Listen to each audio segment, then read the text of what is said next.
आज पेपर का दूसरा दिन है और हम भोपाल से लाइव जुड़ रहे हैं कॉलेज के साथ। और यहाँ अभी फर्स्ट शिफ्ट का पेपर छूटने वाला है और यहाँ आप लोग देख सकते हैं भाई साहब पूरी दूर दिखाई दे रहा है, बहुत सारे लोग यहाँ खड़े हैं, इंतजार कर रहे हैं अपनी सेकेंड पारी का।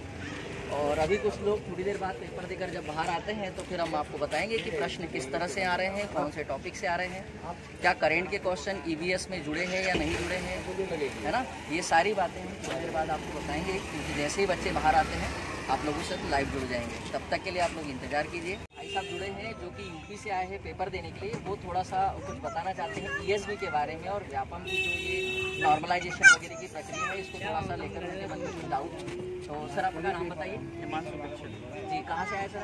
मैं कन्नौज से हूँ। कन्नौज से। सर क्या आपके मन में चल रहा है प्रश्न पत्र को लेकर या ईएसवी को लेकर या व्यापम की परीक्षाओं को लेकर? पहले तो मुझे ईएसवी का ये लगा कि जो वो पेपर करवाते हैं तो एग्जाम हॉल में इसका रिजल्ट तुरंत पकड़ पड़ा है, तो उससे क्या होता है कि जैसे अगर कोई बंदा ऐसा आता है या कोई बाहर से आता है तो इस तरह का एमपीएसबी को नहीं करना चाहिए, क्योंकि अगर रिजल्ट वहाँ पे आता है उसके बाद अगर कोई बाहर का है वो घर जाता है तो उसको एक दिमाग में टेंशन रहती है कि मैं एक नंबर से रह गया और इतनी दूर तक गया हूँ। ऐसा सीटेट या यूपीटेट या किसी भी टेट कोई ऐसा नहीं करता है, वो घर जाके थोड़ा 10-15 दिन में उसकी आंसर की देता है, उसके बाद घर जाके रिलैक्स हो जाता है।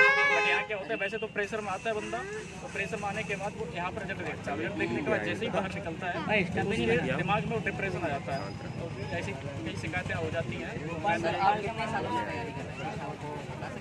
नहीं, मैंने तो डीएलएड इसी साल किया है और मैंने फर्स्ट टाइम सीटेट दिया था, फर्स्ट टाइम क्वालिफाई हुआ था और सेकंड टाइम एमपीटेट देने आया हूँ, देखो क्या रहता है। तैयारी करके आए हैं? चलिए बहुत अच्छी बात है। तैयारी किससे की है थोड़ा सा दर्शकों को बता दीजिए, तो हो सकता है जो आने वाले समय में जो लोग पेपर देना चाहते हैं वो तैयारी करके आए, क्योंकि आप लोग भी देख रहे होंगे कल का और आज का एनालिसिस में कि बच्चे क्वालिफाई भी नहीं कर पा रहे हैं। तो क्वालिफाई करने के लिए आप थोड़ा सा कुछ बता पाएंगे बच्चों? जी, मैंने तो सबसे पहले तो सीटेट का जो पढ़ा था पेडागोजी और ईवीएस वगैरह जो भी था हिंदी वगैरह, तो मैंने पहले पेडागोजी का देखा था इनका सक्सेसर सर का, बट उसके बाद मैंने इसका एमपीटेट का देखा सिलेबस, तो लगभग सेम ही रहा। उसके बाद फिर मैंने एमपी में जाके कुछ चैनल्स देखे, एमपी के चैनल देखे थे यूट्यूब पे, तो मैंने वहाँ पे देखा कि जैसे यहाँ का जो है तो उसको लेवल पता रहता है यहाँ के बारे में, तो मैंने यहाँ पे देखा तो चंद्रा भी चला रहा था और कई भी चैनल थे जिसमें सर आपका भी दिखा था मैंने, जैसे सर अभी आके मैंने आपको देखा तो मैंने आपकी भी क्लासेस देखी थी, आप अच्छा पढ़ाते हैं। और तैयारी के लिए क्या जो आप लोग सीटेट वगैरह देकर आते हैं तो यहाँ एमपीटेट वगैरह में उनको बहुत लाभ मिलेगा? जी बिल्कुल, पूरा लाभ मिलता है, बल्कि सीटेट से थोड़ा लो रहता है इसका लेवल। मैं बता दूं दर्शकों को कि सीटेट 2017 मैं भी क्वालिफाई हुआ और मैंने भी इसी फॉर्मूले को अपनाया था। मैंने पहले सीटेट की बहुत अच्छे से तैयारी की, तो मेरा वर्ग 1, 2, 3 सारे क्वालिफाई है, पर मेरा सिलेक्शन नहीं हो पाया था। बस मैंने बच्चों का बहुत सिलेक्शन करवाया है, उनको पढ़ाया खूब है, इसी वजह से मैं रह गया शायद, पर कोई बात नहीं।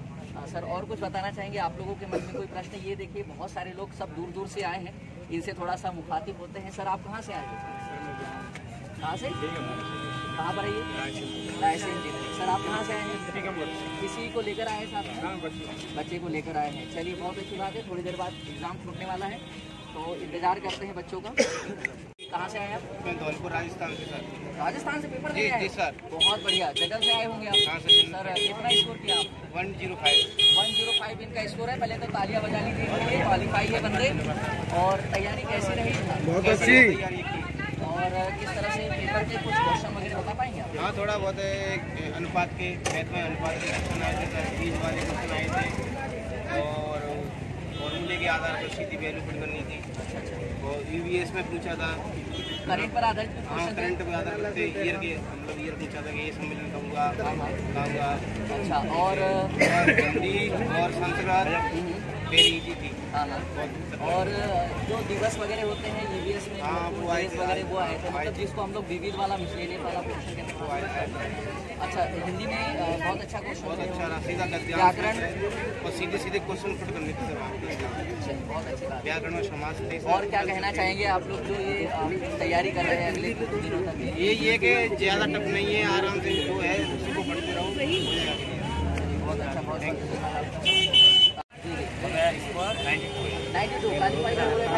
तालियां बजाइए। कैसा रहा पेपर? पेपर जैसे जी था, क्योंकि इसमें बस ये सब थी ना, मुझे टफ लग रही बाकी सब ये चलिए बहुत बढ़िया। मैम आप अपना नाम बताइए थोड़ा सा। मैम आप अपना नाम बताइए। और मेरा नाम मधुबाला शर्मा है, ग्वालियर से। ग्वालियर से है। मेरा नंबर 96 नंबर, बहुत बढ़िया। आप भी क्वालिफाई है, बताइए कैसे तैयारी की, थोड़ा सा बता दीजिए। यार सर मैंने तो पहले यूपी टेट क्लियर है मेरा, तो उससे तैयारी थी। अभी मैंने फिलहाल में कोई तैयारी नहीं की। ओहो, बहुत बढ़िया। सीटेट क्लियर है, राजस्थान टेट क्लियर है, तो उससे बहुत सारे तैयारी। मतलब आपके बहुत सारे टेस्ट क्लियर है, इस वजह से आपको कॉन्फिडेंस हाँ, है। तो बस उसी वजह से मैंने उसी थोड़ा सा बताइए ना दर्शकों को कि तैयारी कैसे करें और पेपर कैसे कुछ आ रहा है। एमपी टेट का तो सर प्रीवियस जैसे सीटेट आता है, प्रीवियस पेपर पे आधारित ही है। उसी को अगर तैयारी अच्छे से कर लें तो उसी पे भी हो जाएगा। अच्छे से करिए। ईवीएस वगैरह के क्वेश्चन कैसे हैं? ठीक थे, मतलब ऐसा नहीं कि अलग से कोई फैक्ट वाले क्वेश्चन नहीं पूछे गए थे कि जैसे कौन सी चीज़ कहाँ पे, ऐसा कोई क्वेश्चन नहीं था। थ्योरी बेस्ड क्वेश्चन थे। अगर माइंड से भी बताओगे तो भी आसान थे। हिंदी के भी आसान थे। संस्कृत था आपका या इंग्लिश? हाँ, संस्कृत है मेरा। अधिकांश लोगों का संस्कृत है। अच्छा, यहाँ समस्याएं तो नहीं गई कुछ एग्जाम में? नहीं, थोड़ा कंप्यूटर बार बार बंद हुए जा रहे थे, बार कई लोगों में मेरा भी बंद हो गया था। हाँ, तो दूसरे को शिफ्ट कर दिया, तो बस यही दिक्कत थी। और जो कल अगले कुछ दिनों में जो लोग पेपर देना चाहते हैं, बस यही है सर, प्रीवियस पेपर पढ़ के जाए अच्छे से, बस। सीटेट वगैरह के पेपर अच्छे हाँ, से एमपी टेट का इसका एक बार मैंने तो देखा नहीं। 2020 में। हाँ, वो वाला पढ़ के जाए अपना अच्छे से। चलिए, बहुत बहुत धन्यवाद आप लोगों का, इन्होंने बहुत अच्छे से रिव्यू दिए हैं, रिव्यू अपने।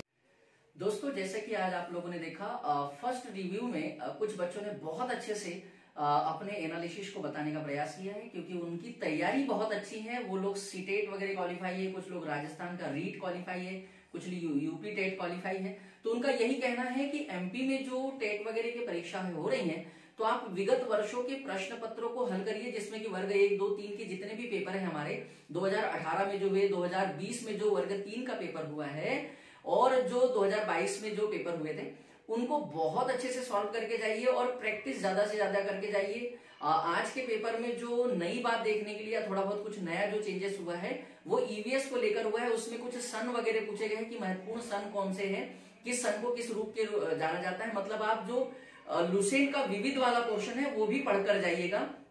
कुछ सम्मेलन वगैरह भी पूछे हैं करंट से जुड़े हुए, कुछ महत्वपूर्ण डेट वगैरह पूछी है, और इधर हिंदी में व्याकरण के साथ बहुत अच्छे से उन्होंने प्रश्न पूछे हैं। तो आप ज्यादा से ज्यादा पढ़ के जाइए, और पेडागॉजी बहुत अच्छे से पढ़ के जाइए। तो इन सब की तैयारी आप कैसे करें, तो दिनेश सर हिंदी वाले यूट्यूब चैनल पर मैंने हिंदी की पैडो के पूरे वीडियो अपलोड करके रखे हैं। दिनेश सर हिंदी वाले यूट्यूब चैनल के प्ले स्टोर में जाइए, और वहां आप लोगों को हिंदी, व्याकरण, ग्रामर जो कि और सीडीपी के बहुत सारे एमसीक्यूज मिल जाएंगे। और कुछ बच्चों ने वहां से पेपर, जो मेरे वीडियोस है इनको देखकर भी उन लोगों ने पेपर सॉल्व करने का प्रयास किया है, उनका बहुत अच्छा स्कोर रहा। तो उम्मीद है आप लोगों का भी अच्छे से अच्छा ही स्कोर रहेगा। इसी शुभकामनाओं के साथ विदा लेते हैं, अगले वीडियो के साथ फिर मिलेंगे। तो जुड़ते रहिएगा दिनेश सर हिंदी वाले यूट्यूब चैनल के साथ। जय हिंद, जय भारत।